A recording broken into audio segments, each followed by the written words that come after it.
ating tanggapan. Ang sinasabi po, si Sherilyn Gonzaga o mas kilala sa Cherry White.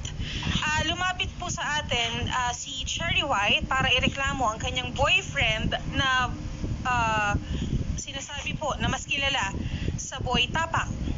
Ayan. Okay, malaman po natin, Idol Rafi, dahil may mga kani-kanila silang sinasabi laban sa isa't isa. May mga version sila. May mga version po sila. Mas maganda po na marinig din po natin mismo sa kanila. So parang vlogger to. Parehas vlogger po. At nag-aaway sila. Opo. Magkasintahan, magkasawa. Magkasintahan, Idol. Okay. Hindi po sila kasal. Alright. So live-in. Live-in lang po. At ipagbatiin natin kung ano yung problema, di subukan natin paayusin. Tulad mga ginawa natin mga nakarang araw hanggang ngayon. Opo. At meron tayong video. Sige. Panoorin po natin.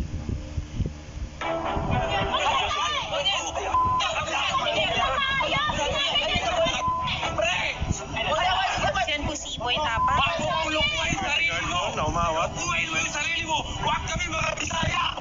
Alam kong mahina ka! Alam kong mahina ka! Tarang mo!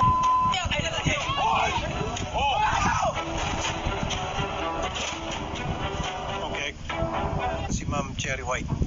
And then mamaya, subukan natin tawagan si Boy Tapang. Ang ating purpose dito po ay para mapag-ayos sila. Tulad ng nangyari kaninang kaso bago nito.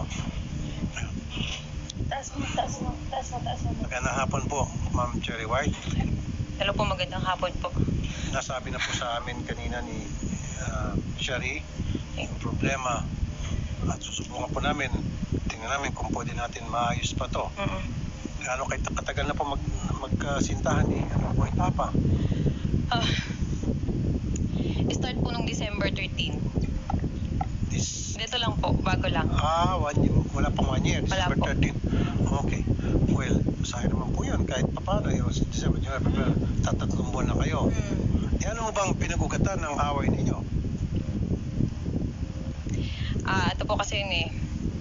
Pinagbintangan ako na nag-hack po daw ako ng Facebook. Yan, nahinak ko daw po yung Facebook, which is nung isang gabi po, akala niya hinak ko yung Facebook niya, pero lahat po ng Facebook nag-log out. Nag-message siya sa akin na ipapatulpo daw po niya ako. Okay. Ngayon, yung conversation na yun, syempre naaligaga ako. Ngayon, pinost ko. Pinost ko po yung convo na ipapatulpo ko. Tapos, bigla na lang siyang nag-live sa Facebook niya. Nagsalita po siya ng mga kasiraan about sa akin. Katulad po ng walker ako, magulang ko po, adik. May matanda daw po ako. Yun po yung mga sinabi niya sa akin sa live. 1 hour po siyang naka-live. Pero pagkatapos niya, nag-usap na ho ba kayo, ma'am? Hindi po. Okay. Hindi mo natanong sa kanya ba't niya nagawa yun? Wala ba siya yung pagsisisi or pag nag-post later on na bakit niya nagawa yun o hindi pa siya nag-reach out at gusto makipagbati? Wala po eh. Bakit siya pa magpapatulpo Ayun nga po eh, hindi ko maintindihan bakit ako pa ipapatulpo kasi may ebidensya daw po siya na pinapahack ko yung account niya, yung Facebook niya. Anong ebidensya pong hawak niya? Hindi ko po alam, nung gabi po yun, lahat yun nag-log out yung Facebook. Pero kung kayo po ay magkasintahan, ba't kinakailan pa i-hack yung kanyang Hindi ko nga po alam, hindi ko po gawain yun. Pero yan po iba na-explain mo na sa kanya. In-explain ko po, pero sunod-sunod yung rant niya sa akin. Sinasabihan niya pa ako ng bad words na, ulul ka, alam ko ikaw may gawa nito. Pero, nung time na po yun, lahat ng Facebook nag-log out. Okay. Apo, nagkaroon po talaga ng down po ang meta po nung araw po niyan. Facebook, Messenger, and Instagram po. Yung po Nag-down po talaga. alam niya at nasabi sa kanya? Hindi ko po alam. Pero nung time na po na yun, sinabi ko sa kanya yun na, paanong hinahack, nagko-content kami dito na na-log out lahat ng Facebook. Sabi niya, ulul ka, ikaw lang gagawa nito, alam ko yung ginagawa mo. Pero ano motibo para gawin niyo sa kanya? Hindi niyo ba naipaliwanag sa kanya na ba't ko gagawin yun, ba't kita i-hack? Sir, puro bad words po yung sinabi niya. Ako, kalmado lang. Sabi ko, hindi ko gagawin yan. Nandito po yung conversation sa akin. Pero sa palagay niyo po, bakit niya naisip yun?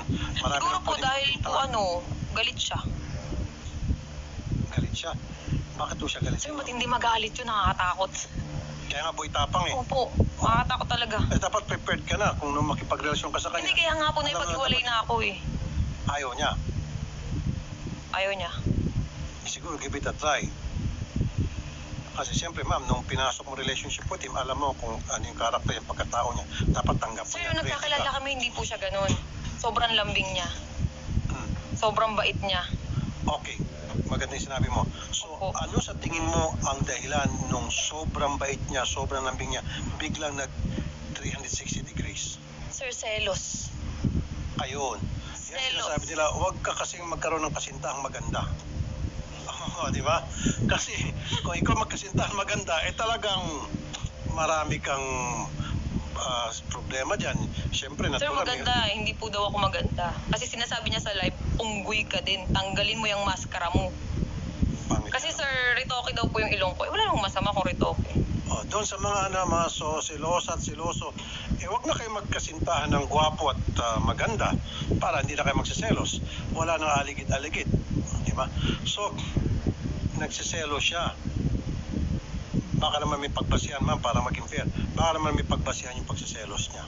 Sir, ito nga pilit kong sinasabi noon sa social media, ilabas mo kung anong dahilan ng hiwalayan natin. Bakit hindi mo malabas?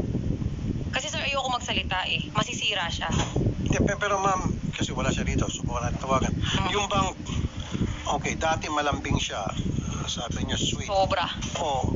Para akong Siyempre, prinsesa. tama lang yun. Usually pag naniligaw, pag tumagal-tagal na, hindi naman lahat, medyo pa yung pagbabago. Opo. Pero, what led to it? Ano po yung mga nagawa mo sa tingin mo sa kanya na para naging ganun po yung kanyang pag-aasal na ngayon sa inyo? Kasi ganito po yan nag-start yan pati dun sa may nagpa-picture sa akin sa Alcoy, sa Cebu. Nag-away po kasi kami that time, lagi kami nag-aaway. Laging punto selos. Siyempre ako nagselos din ako, pero yung pinagsiselosan ko nasa lugar. Okay. Nasa Ano tama. po yung sa Cebu? Yung sa Cebu, sir, ganito yan Meron din kasi lumabas sa video po na nakita ko. Pero hindi po siya yung sinaktan ko. Yung mga kaibigan niya. Sir, dinipensahan ko po kasi yung sarili ko. Umakyat ako, ako dun sa resort, nakapanty ako, nagsiswimming po ako nun that time. Tapos, pag akyat ko, galit na galit siya.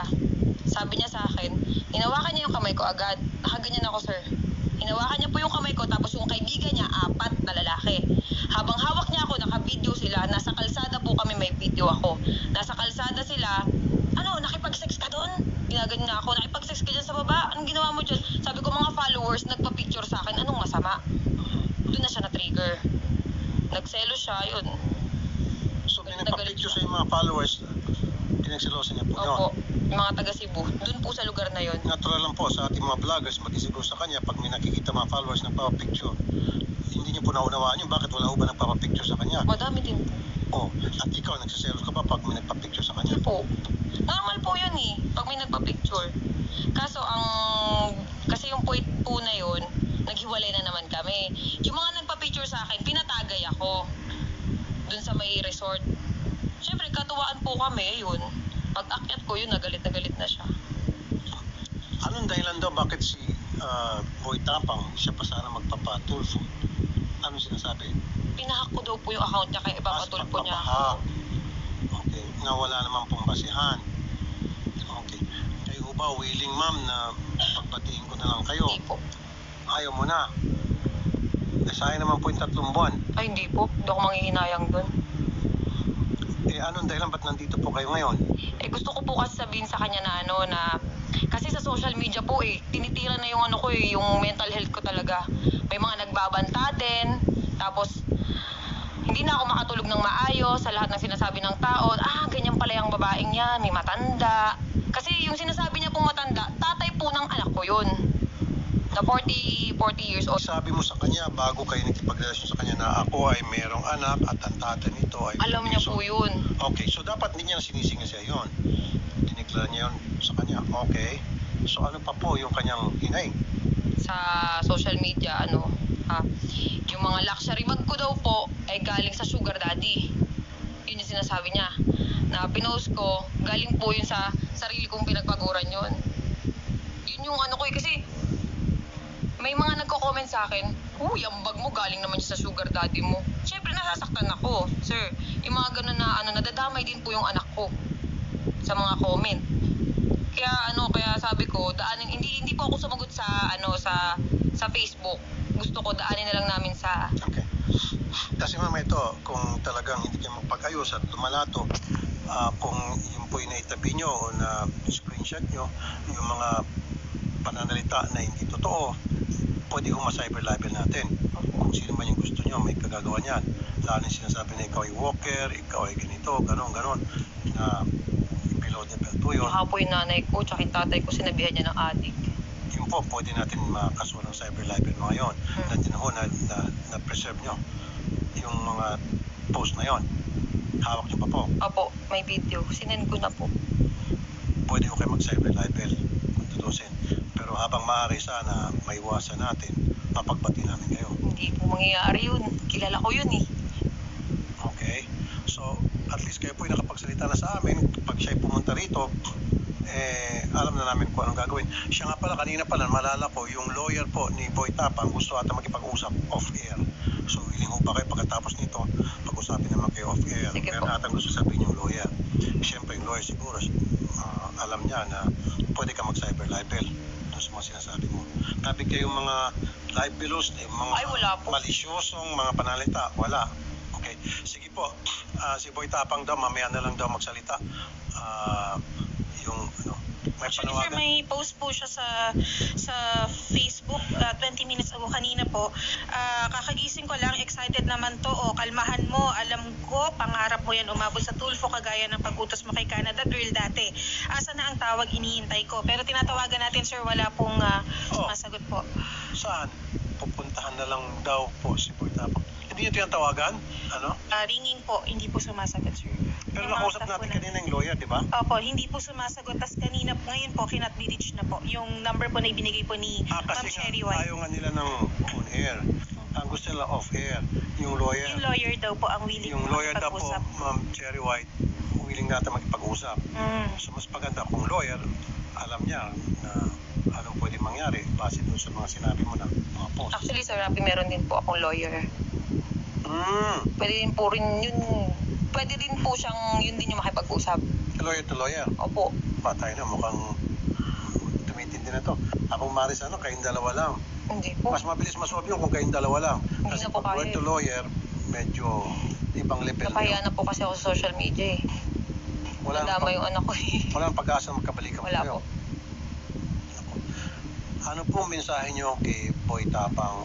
Huwag ko kayo gusto sabihin sa kanya. Nanonood po siya malamang kasi kinatbilis na po siya, pinatay niya yung cellphone. Ano po niyo po sa kanya? Wala. Good luck natin. Yun lang pag-usapin natin. Opo. Sige, salamat ma'am at good luck po sa inyong dalawa. Sige po.